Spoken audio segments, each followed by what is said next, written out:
A gente está aqui no Superlogic Experience 2018 e a gente está fazendo uma minissérie de vídeos falando sobre temas essenciais para a economia da recorrência. A gente está falando sobre vendas, marketing, customer success e investimentos. O primeiro episódio vai ser sobre vendas com a Lúcia Harasemiv, CEO da DNA de Vendas, e a Nara Vaz, CEO da Plural Sales. Primeiro, muito obrigado para vocês participarem aqui do evento e também participar dessa entrevista com a gente. E a primeira pergunta que eu quero fazer para vocês é, em negócios recorrentes, falando de vendas, um dos maiores desafios é encontrar o cliente com o fit certo para o serviço que você está oferecendo, né? Como que é fazer esse filtro de encontrar o cliente com o fit certo? De não deixar ao mesmo tempo bons clientes fora do seu negócio e também não trazer clientes ruins. Pode começar, Nora, respondendo. Legal, Heitor. Obrigada pelo convite. É um prazer estar aqui. Prazer estar no evento também. Parabéns pela realização. Acho que hoje, cada vez mais as metodologias de SaaS, elas vêm sendo orientadas para o primeiro momento você validar o que é seu Product Market Fit. E a partir daí você conseguir encontrar qual que é o tipo de cliente que realmente tem sucesso com a solução. Sucesso significa você ser cada vez mais essencial na operação dele. A partir daí, você conseguir engajar ele, conseguir fazer com que ele ame seu produto, recomende seu produto, a partir daí você começa a escalar a sua operação de vendas. Acho que muitas empresas se afobam em tentar trazer diferentes tipos de cliente para dentro, que pode ser saudável como teste, mas o momento da escala na operação de vendas eu vejo que é encontrar exatamente esse Product Market Fit atrelado ao sucesso dele. A partir do momento que você achou esse cliente, daí você pensa em como gerar esse lead, como é que você se relaciona com ele e fazer toda a jornada de compra. E você, Lúcia, você concorda com isso? Tem alguma coisa que você gostaria de acrescentar? Queria também agradecer a participação e parabenizar pelo evento, está super bem organizado. Tá? Perfeito que a Nara colocou. Eu percebo em muitas empresas de SaaS que a gente atua como consultoria, eu costumo dizer que isso que você está perguntando, se a gente fosse fazer uma analogia, seria uma peneira.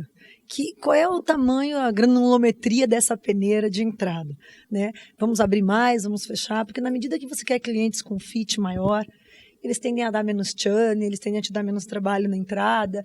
Você tem uma venda saudável e ele vai ficar com um tempo de vida maior, né? Um LTV maior. Ao mesmo tempo, você fecha oportunidades. Então, assim, é uma equação que não é tão simples de você tem que, como ela falou, fazer testes. E esse testes não é... Esse teste que você faz tem que considerar a tua área de CS também. Porque muitas vezes CS tem um pouquinho de trabalho, aí ela diminui a peneira de vendas. Aí você diminui o teu mercado também. Eu dou um exemplo, sempre vou falar isso hoje na palestra, relacionado a... Quando eu entrei na Resultados Digitais, quando eu comprei a Resultados Digitais como uma plataforma, eu não sabia o que ela era. A minha maturidade digital para o produto era baixíssima. Se eu entrasse num critério de um produto que tivesse com fit totalmente fechado, eles me excluiriam.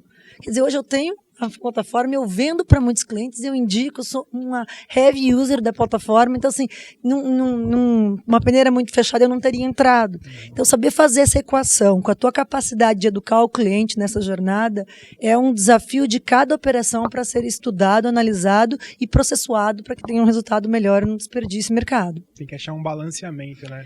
Isso mesmo. E é constante, né? Cada hora você está puxando a régua para um lado. Sim. E, Nara, a gente pensa no mundo digital, a gente tem diversos canais disponíveis para você conseguir realizar a venda, né?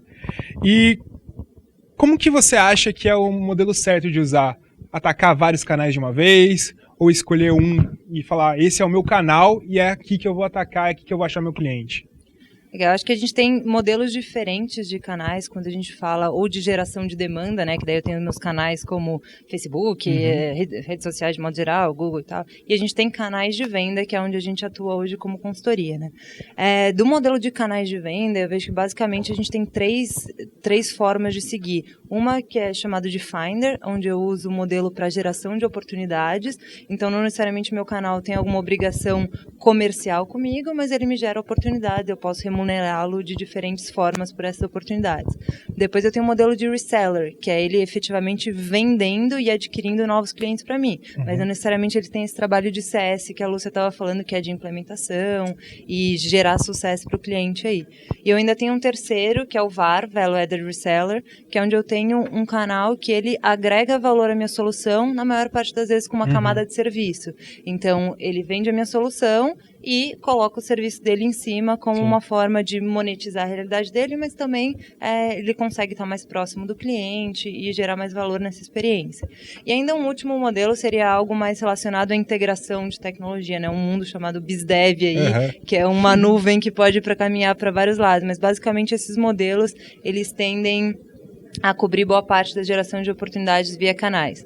E daí a empresa, eu acho que, respondendo a sua pergunta de foco, começa testa, valida, aprende, dá o passo para o próximo. Assim. Eu acho que esses modelos têm que ser bem pensados e bem metrificados para você saber o que você está esperando do canal e não frustrar suas expectativas. Se eu estou esperando que você venda, eu vou te cobrar por isso, e não pelas oportunidades e vice-versa. Eu acho que tem muita confusão do que eu espero do meu canal e às vezes esperar que o canal resolva todos os problemas que eu tenho na minha empresa e não vai acontecer. Então acho que essa parte de estruturação é importante. Sempre importante isso do teste, né? De testar e ver se dá certo. Exatamente. Testar com as métricas certas, né? Eu vou testar um canal de Finder, então eu vou medir ele por leads e oportunidades. Qual o volume de leads que ele está me gerando e se eles são qualificados ou não, senão também não interessa. Se eu vou testar um reseller, é o volume de receita que ele está me trazendo e assim por diante. Né? E, Lúcia, negócios recorrentes, por definição, eles já são diferentes dos transacionais. Como que é essa diferença dentro dos processos de vendas? Como que é possível ver essa diferença? Como que funciona essa diferença nos processos de vendas? Eu digo assim, Heitor, dependendo da venda transacional, se o ticket for alto, até se assemelha a um processo de vendas de SaaS, né? Um processo de vendas recorrente. Porque o que diferencia, basicamente? Uma venda transacional, você negocia com o cliente e praticamente fecha em um tempo muito curto. Numa venda recorrente ou de ticket alto, quando ele é transacional, você tem etapas e tem um processo de vendas a ser seguido. Você não vende imediatamente.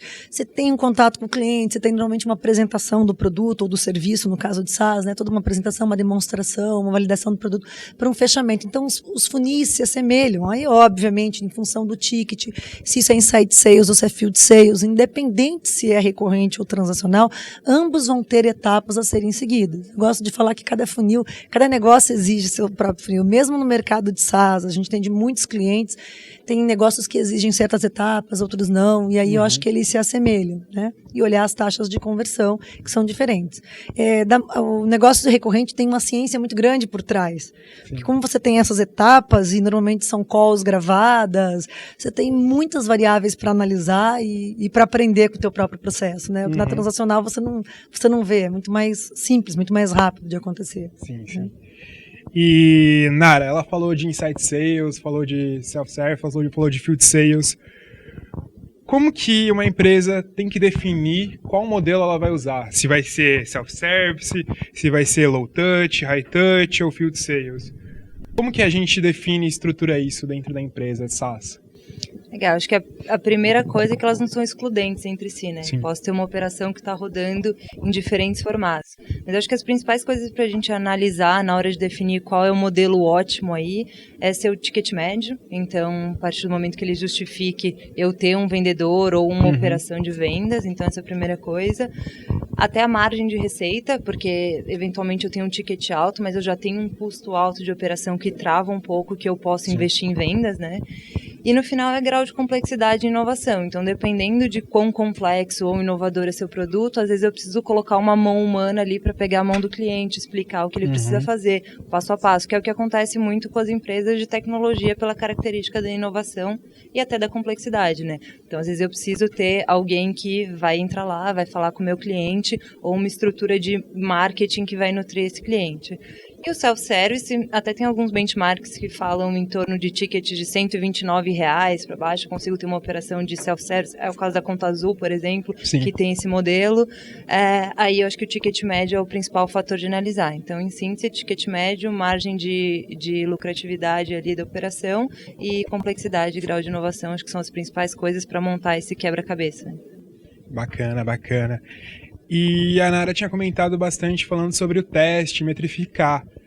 Lúcia, quais as métricas são importantes para saber se o meu time comercial na minha empresa SaaS está tendo sucesso, está sendo efetivo ou não está sendo? O que eu tenho que medir? Tem algumas métricas que são básicas, né? O NMRR, quanto que eles vendem em receita recorrente por mês, o número de contas que eles vendem por mês, e todas as variáveis, todas as métricas de funil, taxas de conversão, de MQL para Win, de solução para Win, de avaliação para Win, são números que o mercado inteiro acompanha e é muito importante você ver, por mais que você tenha comparações com SaaS no mundo inteiro, quando você explode o funil da tua própria operação e compara rep com rep, você aprende muito nessas comparações, né, de taxa. Outras variáveis que são importantes é o ramp-up. Empresas de SaaS escalam, então trazem muitos vendedores novos, né, reps para formação.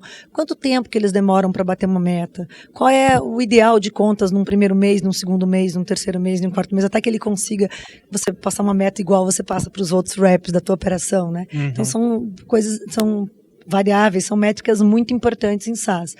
E aí existem variáveis mais qualitativas, se ele cumpriu trilha de aprendizagem, o quanto que ele está conhecendo e está desenvolvido nas competências que a empresa estabeleceu para que ele tenha máxima performance em vendas, mas são variáveis. Não sei se eu esqueci de alguma, Nara, quer complementar?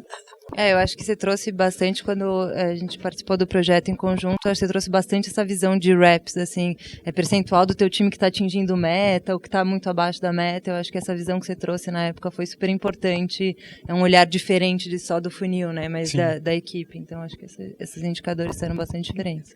E já que a gente está falando de equipe, agora para encerrar essa entrevista, a última pergunta: o que vocês procurariam na hora de montar uma equipe de vendas, um time comercial para uma empresa SaaS? Quais são as características que são importantes? Você precisa procurar um vendedor excelente ou é melhor procurar um time que se complete? Quais são essas características importantes? Pode começar com a Nara. Bom, vou deixar que ela complemente aí também, porque é especialista, mas eu vejo muita diferença da maturidade da empresa, assim. Às vezes, quando a gente está começando a empresa, não tem processo estruturado, eu tenho necessidade de algumas funções específicas e algumas características no time comercial. A partir do momento que eu começo a ter processo estruturado, ferramenta implementada, eu consigo ter características até de profissionais mais júnior que podem executar aquele processo. Além das características de soft skills que eu preciso procurar nos vendedores, eu acho que hoje é um dos básicos de comunicação, relacionamento, habilidade de negociação, até coachability, que eu acho que é uma característica muito importante, talvez a mais importante aí num perfil de vendedor, mas eu acho que é importante pensar outras posições que te ajudem na escalabilidade, que é o que a gente busca muito com SaaS. E daí eu tenho posições como Sales Ops, Sales Trainer, que elas vão permitir que eu consiga escalar minha operação, não só crescendo a equipe de sales rep, mas com essas posições estratégicas que me ajudam a ter uma visão melhor do processo, das ferramentas e de capacitação da equipe. E você, Lúcia? A Nara falou super bem, a gente já fez trabalhos nessa área, a gente desenvolveu juntas no projeto da RD as competências dos sales reps, dos SDRs da RD juntas, a gente trabalhou. Assim, é importante a pessoa ser inteligente e gostar muito de aprender, ela chama de coachability, né? Mas assim, a pessoa que tem a fome, a pessoa que não está desantenada do mercado, que ela por ela mesma ela não gosta de ler, ela não gosta de estar antenada, difícil para vender SaaS. Né? Ela tem que estar muito mercado antenada. Cobra, né? Porque assim, você não tem uma formação nessa área teórica e acadêmica. Você tem que gostar de assistir mesmo vídeo no YouTube, ouvir podcast, ler artigos, porque é ali que está a natureza e o conhecimento disso. Então, acho que é a parte de inteligência, ser uma pessoa positiva, porque equipe de vendas, se você tiver gente que não é positiva, isso tem uma contaminação muito forte. Ser uma pessoa persistente, porque aguentar pressão, porque é direta a pressão, é contínua, é muita adrenalina e cortisol no sangue. Se o cara não tiver resistência para isso, ele não vai ficar muito tempo. É muito ruim ficar trocando no vendedor, né? Eu acho que basicamente são esses elementos, né? Ter esse conhecimento, essas soft skills que ela colocou, que a gente avalia. Algumas a gente tem que avaliar na entrada. Acho também que é importante isso. Quando a gente olha para a competência, estabelecer algumas competências que são fundamentais na entrada do rep. E outras você se predispor a fazer a formação dentro das suas trilhas de aprendizagem. Algumas são muito difíceis e demoradas para você formar, especificamente as atitudinais.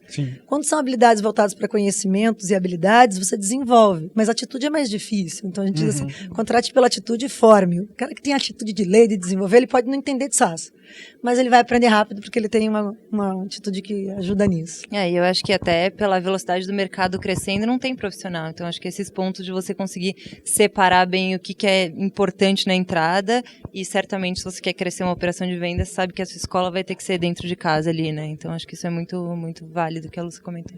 Bom, eu acho que é isso. Muito obrigado, Nara. Muito obrigado, Lúcia. Obrigada a vocês. Foi um Obrigada papo pelo excelente. Convite. E A gente fica por aqui com essa entrevista sobre vendas. O próximo episódio vem semana que vem. A gente espera que você acompanhe os 4 episódios dessa minissérie sobre a economia da recorrência. Tchau, tchau e muito obrigado.